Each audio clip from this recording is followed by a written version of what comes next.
اعوذ باللہ من الشیطان الرجیم بسم اللہ الرحمن الرحیم عزیز طلباء السلام علیکم ورحمۃ اللہ وبرکاتہ۔ پڑھیے گا میرے ساتھ اللہم صلی علی محمد وعلی آل سیدنا و مولانا محمد وبارک وسلم۔ رب یسر ولا تعسر رب تمم بالخیر، رب یسر ولا تعسر رب تمم بالخیر، رب یسر ولا تعسر رب تمم بالخیر۔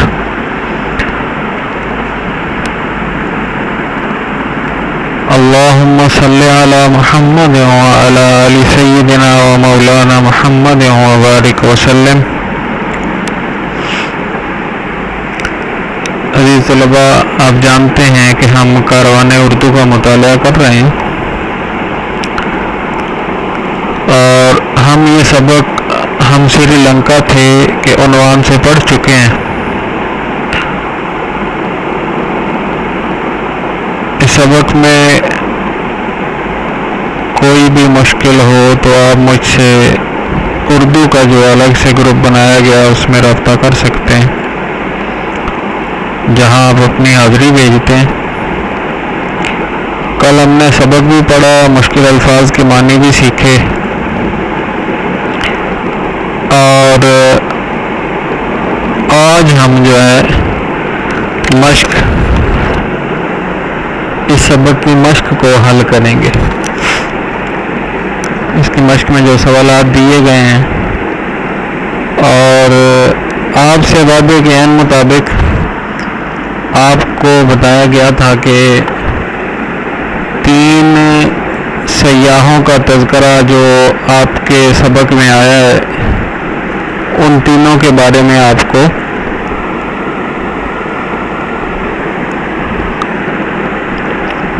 معلومات دی جائیں گی۔ دیکھتے ہیں اس سبق کی سرگرمیاں کیا ہیں۔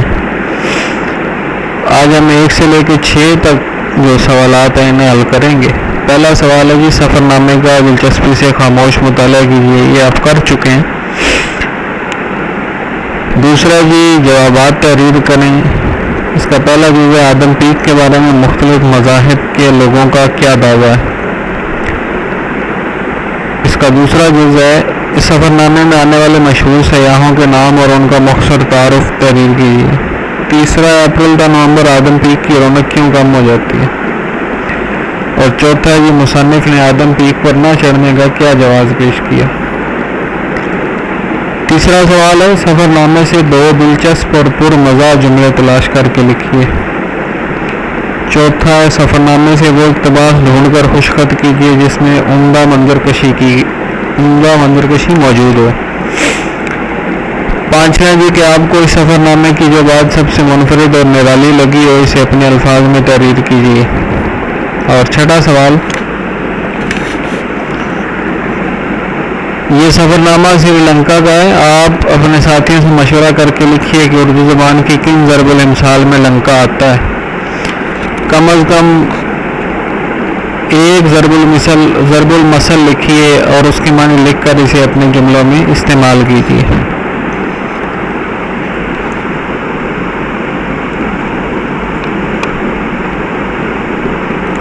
چلیے یہ مشق کے حل کی طرف، یہ انشاءاللہ 7واں 8واں سوال کل انشاءاللہ آپ کو بتائیں گے اور آپ اس کے بارے میں خود سے کوشش کریں گے۔ جی پہلا سوال جی، سبق کا خاموش مطالعہ کیجیے۔ سوال نمبر 2 ہے جی، آدم پیک کے بارے میں مختلف مذاہب کے لوگوں کا دعویٰ کیا ہے۔ سوال نمبر 2 کا جز نمبر 1 ہے جی۔ تو آدم پیک کے بارے میں پہلی بات تو آپ لکھیں گے بدھ مذہب کے ماننے والے اسے گوتم بدھ کے قدم کا نشان مانتے ہیں، اور دوسرا مذہب عیسائی ہے، عیسائی اسے عیسیٰ علیہ السلام کی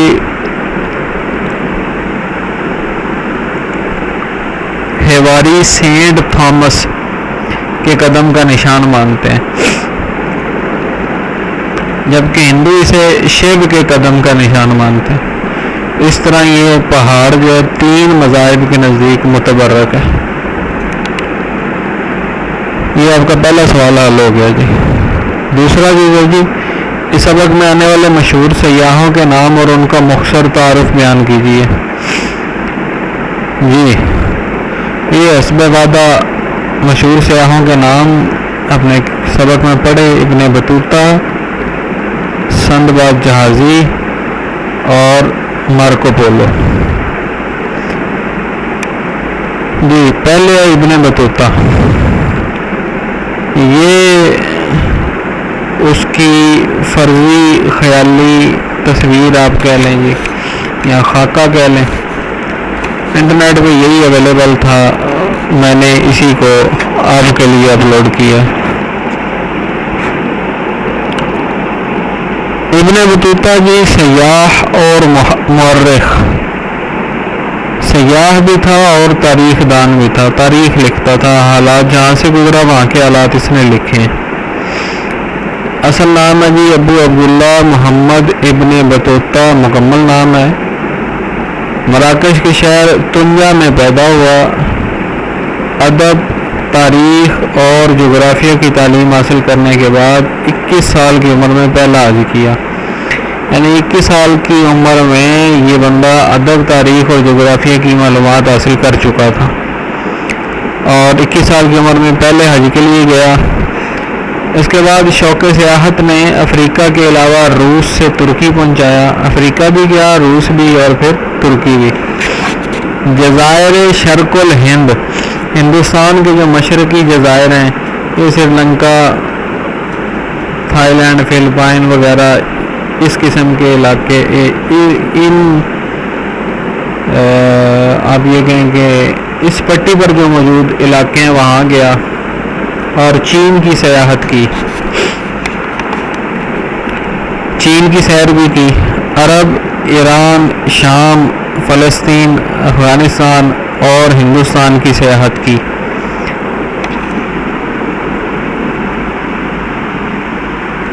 اس کے علاوہ 4 بار حج بیت اللہ سے مشرف ہوا، پہلا 21 سال کی عمر میں کیا، اس کے بعد 3 بار مزید جو ہے وہ حج کی توفیق عطا ہوئی۔ محمد بن تغلق کے عہد میں ہندوستان آیا تھا، سلطان نے اس کی بڑی آؤ بھگت کی اور قاضی کے عہدے پر سرفراز کیا۔ علمی آدمی تھا، تو قضات، جج آج کل کے دور میں اگر آپ کہیں تو جج کے عہدے پر سرفراز کیا۔ یہیں سے ایک سفارتی مشن پر چین جانے کا حکم ملا۔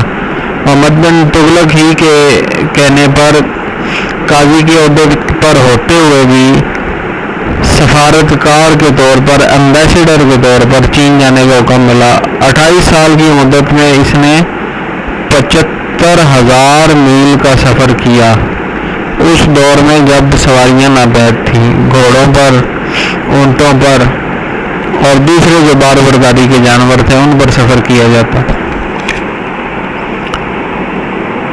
آخر میں فارس کے بادشاہ ابو حنان کے دربار میں آیا، فارس ایران کا پرانا نام ہے، اور اس کے کہنے پر اپنے سفر نامے کو کتابی شکل دی، یعنی جو اس سفر کے دوران نوٹس لیتا تھا اسے ایک مکمل کتاب کی شکل دی۔ اس کتاب کا نام عجائب الاسفار فی غرائب الدیار، یہ نی نہیں ہے، فی ہے، فی غرائب الدیار، عجائب الاسفار، سفر کی عجیب باتیں، فی غرائب الدیار، اپنے گھر سے دور،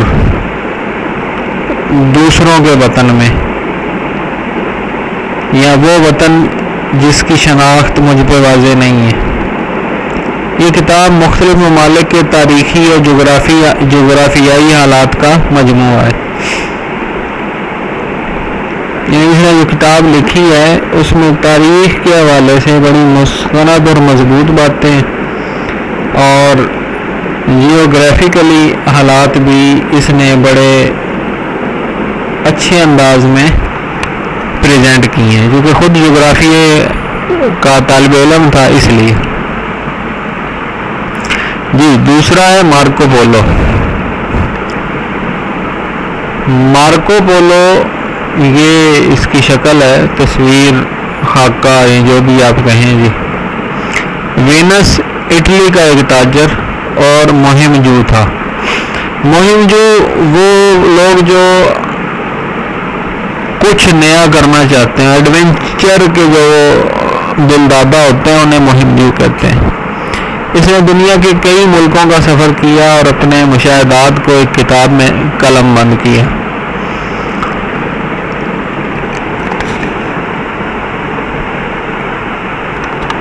مارکو پولو سے پہلے اس کا باپ اور چچا چین تک سفر کر چکے تھے. مارکو پولو ان کے ساتھ دوبارہ چین تک گیا. اس وقت چین پر چنگیز خان کے پوتے قبلائی خان کی حکومت تھی.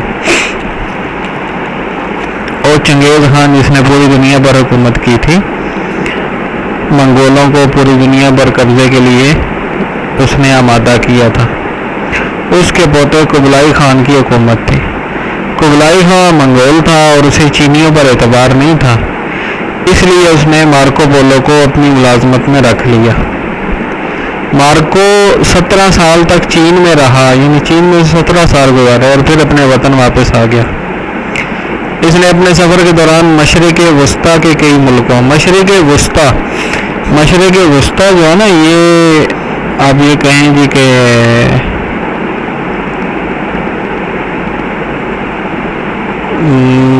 سوڈان آپ کہہ سکتے ہیں،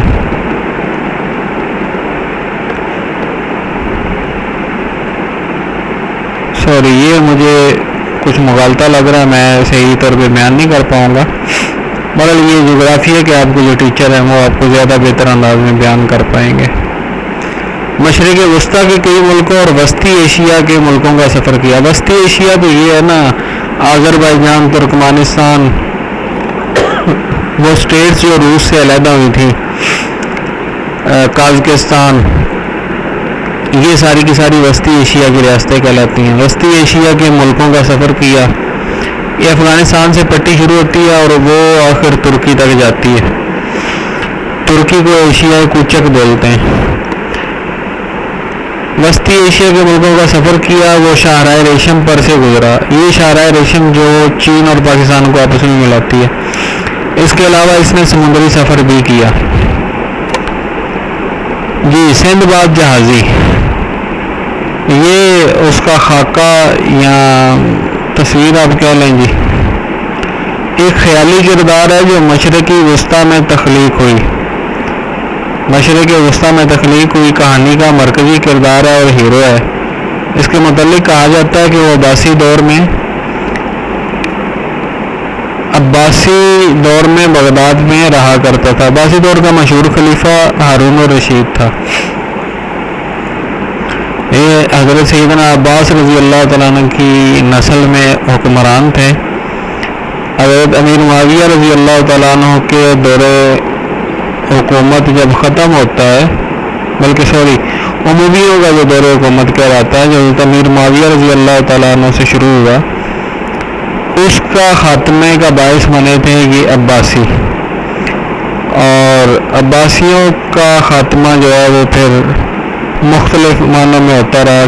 کبھی سلجوقی غالب آئے اور کبھی فاطمی، اور سلجوقیوں کے بعد پھر عثمانی آ گیا اور سلطنت عثمانیہ 1923 میں وہ ختم ہو گئی. خیر، یہ دور خلافت میں ایک دور ہے مسلمانوں کا، عباسی دور کہلاتا ہے. کہا جاتا ہے جی کہ یہ سندھ باد جہازی عباسی دور میں بغداد میں رہا کرتا تھا. وہ ایک تاجر جہاز راں ہے، تجارت بھی کرتا ہے اور جہاز بھی چلانا جانتا ہے، جو اس سلسلے میں تجارت کی غرض سے افریقہ، ایشیا کے جنوبی علاقوں میں سفر کرتا ہے. اور اس دوران وہ جادوئی مقامات، دیوزادوں اور مافوق الفطرت عجائبات کا سامنا کرتا ہے. جی، یہ 3 سیاحوں کا تذکرہ اب لکھیں گے اور یاد بھی کریں گے. دوسرا سوال بھی تیسرا جزء ہے، اپریل تا نومبر آدم پیک کی رونق کیوں کم ہو جاتی ہے؟ آدم پیک کی رونق کیوں کم ہو جاتی ہے؟ وجہ ہم نے پڑھی تھی، ریکال کرتے ہیں. اپریل سے لے کے دسمبر تک آدم پیک پر شدید بارشیں اور ٹھنڈی ہوائیں چلتی ہیں، اس لیے ان مہینوں میں یاتریوں کی تعداد کم ہو جاتی ہے۔ بارشیں اور ٹھنڈی ہوائیں جو وجہ بنتی ہے، اس وجہ سے رونق کم ہو جاتی ہے۔ چوتھا چیز ہے، مصنف نے آدم پیک پر نہ چڑھنے کا کیا جواز پیش کیا؟ مصنف نہیں نہ گیا تھا، اس کے بارے میں بتائیں گے جی۔ مصنف کے خیال میں یہ حضرت آدم علیہ السلام کے قدم کا نشان نہیں تھا، لہذا اس لیے اس نے وہاں جانا گوارا نہیں کیا۔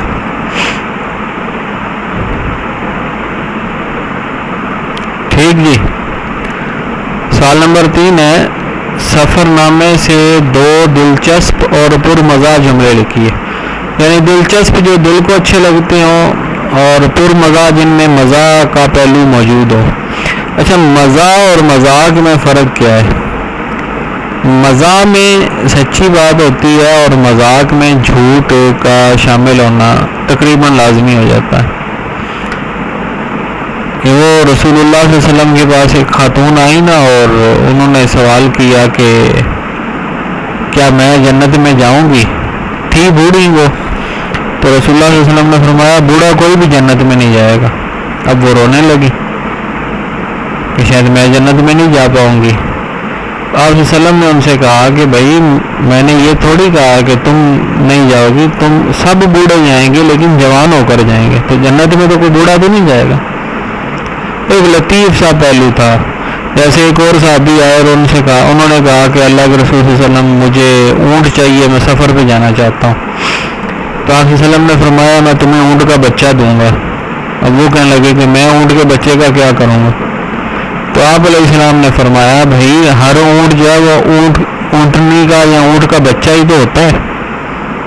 تو یہ مزہ ہے جس میں سچائی بھی ہے، لیکن بات کو ہلکا سا پھیرا جاتا ہے، اور یہ سننے والے کی جس سے بات کی جا رہی ہے اس کی سینس پر ہے، جتنی اس کی سینس جو ہے وہ ایکٹیو ہوگی وہ آسانی سے اس مزاح کو مزاح کا مزہ لے گا، لیکن اگر ایکٹیو نہیں ہے تو وہ ہو سکتا ہے پریشان بھی ہو جائے۔ لیکن اس میں جھوٹ نہیں ہوتا، جبکہ مذاق میں جھوٹ تقریباً لازمی سی بات ہے جی۔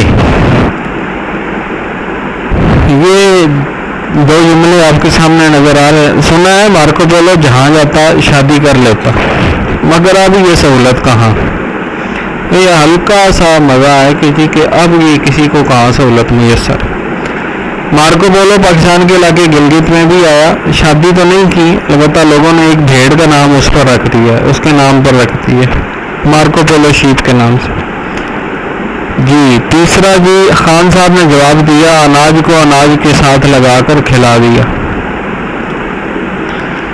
ٹیلی ویژن پر تامل زبان میں خبریں آ رہی تھیں، اللہ کا شکر ہے کہ ہم ہر قسم کی اطلاع سے محفوظ رہے۔ یہ ان 4 جملوں میں اگر آپ کیٹیگرائز کریں تو مجھے یہ جملہ سب سے زیادہ اچھا لگا، اور اس کے بعد یہ خان صاحب والا۔ سوال نمبر 4 ہے جی، سفر نامے سے 2 اقتباس ڈھونڈ کر لکھیے جن میں عمدہ منظر کشی کی گئی ہو۔ منظر کشی کا آج آپ سے امتحان بھی تھا آپ کی تخلیقیت کا، تو آپ کسی حد تک سمجھ گئے ہوں گے کہ منظر نگاری یا منظر کشی کیسے کی جاتی ہے۔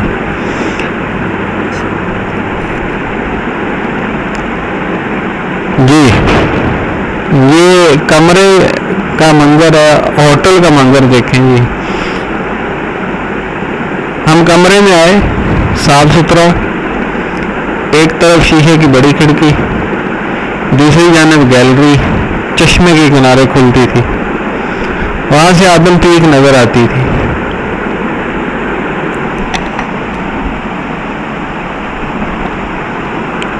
سورج ڈوب گیا تھا، اندھیرا چھا رہا تھا، آدم پیک پر جگنو جھلملا رہے تھے، بدھ سے محبت کرنے والے سرد رات میں اوپر جا رہے تھے۔ اب دیکھیں نا، ایک ایک جملہ آپ کو قریباً وہاں لے جاتا ہے اور آپ کے سامنے ایسا محسوس ہوتا ہے کہ یہ شاید یہ جو باتیں لکھی جا رہی ہیں، بولی جا رہی ہیں یا سنائی جا رہی ہیں، میں پڑھ رہا ہوں، یہ شاید میرے وہاں موجود ہوتے ہوئے ہو رہی ہیں۔ باہر نکلنے کی اجازت نہ تھی، جنگلی گھوڑوں، شیر کا خطرہ تھا۔ سفر کے دوران خطرہ مول نہیں لیتے، اس لیے کمرے میں رہے۔ واش روم میں گرم پانی سے ہاتھ منہ دھو کر ڈائننگ روم گئے۔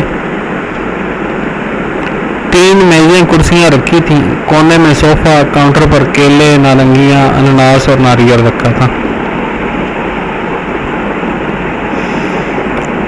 جی دوسرا جی اقتباس ابلے ہوئے چاول، یہ کھانے کا منظر دیکھیں جی۔ ابلے ہوئے چاول، کاجو کری، آلو مٹر، پاپڑ، اچار، بیسن کے پکوڑے، ناریل کی مٹھائی کھانے میں تھے۔